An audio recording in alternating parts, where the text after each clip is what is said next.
Hello everyone, मैं गुड्डू सिंह हमारे YouTube channel गणित गुरु में आप सबों का स्वागत करता हूँ। स्टूडेंट, आज से हम यूट्यूब के माध्यम से क्लास 8, 9, 10, 11, 12 साथ ही टेट तथा सी टेट के लिए वीडियो लेकर के आएंगे। लेकिन आज का स्पेशल क्लास सिर्फ क्लास 9 और 10 के बच्चों के लिए है। क्लास 9 और 10 दोनों के मैथ्स का पहला चैप्टर वास्तविक संख्या है। तो आज हम वास्तविक संख्या शुरू करने जा रहे हैं। इस चैप्टर में सबसे पहले हम बताएंगे वास्तविक संख्या से संबंधित कुछ बेसिक तथ्य। आइए देखते हैं। क्लास 9 और 10 दोनों का पहला चैप्टर है रियल नंबर, यानी वास्तविक संख्याएं। ये वास्तविक संख्याएं नंबर सिस्टम के अंतर्गत आता है। नंबर सिस्टम यानी संख्या पद्धति, ये संख्या पद्धति के अंतर्गत आता है रियल नंबर्स यानी वास्तविक संख्याएं। देखिए, वास्तविक संख्याएं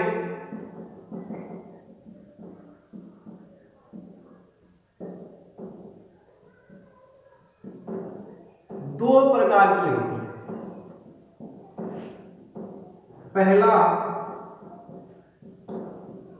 परिमेय संख्याएं और दूसरा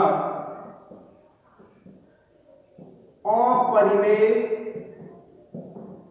संख्या। इस चैप्टर में वास्तविक संख्या, परिमेय संख्या और अपरिमेय संख्या इसके बारे में पढ़ेंगे और इससे संबंधित जितने भी सवाल होंगे सब्जेक्टिव और ऑब्जेक्टिव सबके बारे में पढ़ेंगे। लेकिन उससे भी पहले इन्हीं सब संख्याओं से संबंधित कुछ बेसिक टर्म है, कुछ बेसिक तथ्य है, उसको हम लोग जान लेते हैं। तो देखिए, जो सबसे पहले संख्या की खोज हुई, यानी हम लोग जो सबसे पहले प्रयोग में संख्या लाए, वह संख्या थी प्राकृत संख्या यानी गिनती की संख्या है। देखिए, प्राकृत संख्याएं यानी नेचुरल नंबर। प्राकृत संख्या किसे कहते हैं? तो गिनती की संख्याएं यानी काउंटिंग नंबर प्राकृत संख्याएं कहलाती है। देखिए, गिनती की संख्याएं यानी काउंटिंग नंबर प्राकृत संख्याएं कहलाती है और इसे n से सूचित करते हैं। प्राकृत संख्या को किससे सूचित करते हैं? प्राकृत संख्याओं को n से सूचित करते हैं। जैसे n बराबर 1, 2, 3, 4, 5, 6, 7 एंड सो ऑन। ये सभी संख्याएं प्राकृत संख्या कहलाती है। एक बार फिर से, गिनती की संख्याएं प्राकृत संख्या कहलाती है, यानी counting numbers are called natural number. प्राकृत संख्या को n से सूचित करते हैं। n बराबर 1, 2, 3, 4, 5, 6, 7 एंड सो ऑन। ये सभी प्राकृत संख्या है। अब समझते हैं प्राकृत संख्या से संबंधित कुछ बेसिक टर्म। आइए देखते हैं। इसमें पहला है कि सबसे छोटी प्राकृत संख्याएं क्या है। सबसे छोटी प्राकृत संख्याएं, देखिए, ये सभी संख्याएं प्राकृत संख्याएं हैं।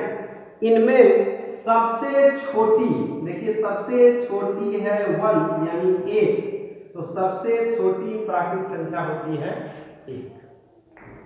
दूसरा देखिए, प्रथम 5 प्राकृत संख्याएं, यानी शुरू से लेकर के 5 तक प्रथम 5 प्राकृत संख्या होगी 1 2 3 4 5।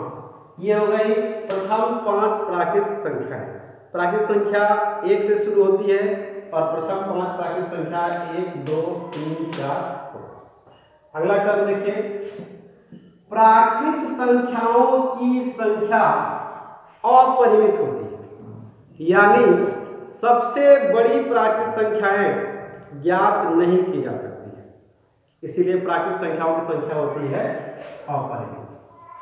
अगला बहुत इंपॉर्टेंट टर्म है, क्या 0 1 प्राकृत संख्याएं हैं?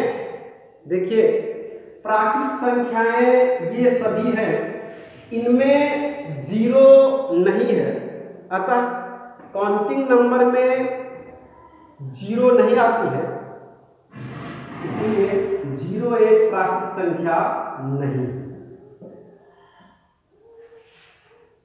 अगला टर्म है प्रथम n प्राकृत संख्याओं का योग।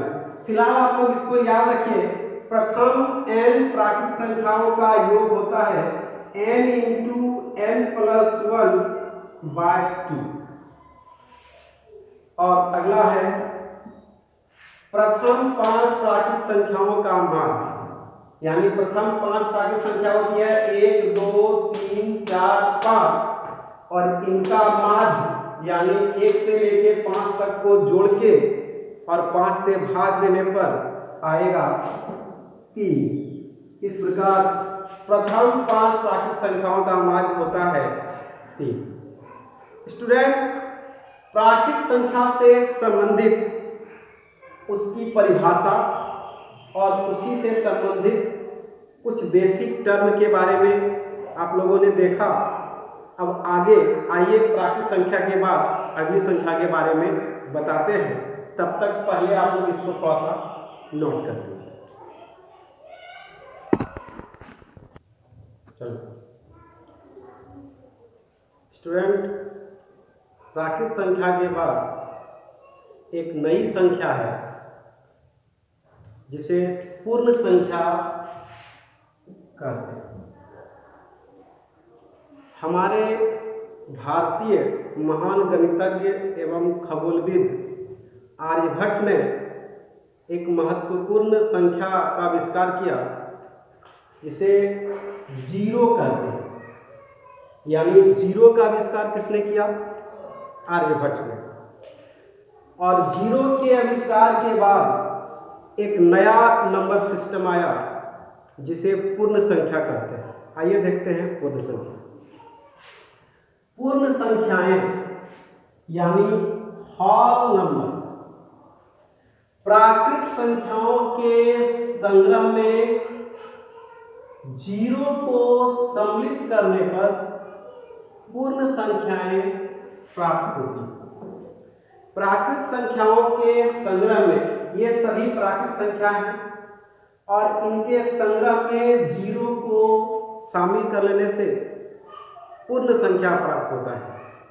और पूर्ण संख्या को W से सूचित करते हैं। जैसे W बराबर 0 1 2 3 4 5 6 एंड सो, ये सभी संख्याएं पूर्ण संख्या कहलाती हैं। और पूर्ण संख्या से संबंधित कुछ बेसिक देखिए। जैसे पहला है सबसे छोटी पूर्ण संख्या, यानी ये सभी पूर्ण संख्याएं हैं, इनमें सबसे छोटी जीरो है, अतः सबसे छोटी पूर्ण संख्या हो जाएगी जीरो।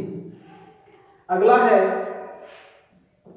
प्रथम 5 पूर्ण संख्याएं, शुरू से लेकर के 5 यहां तक आ जाएगा 0 1 2 3 4 1 2 3 4 5।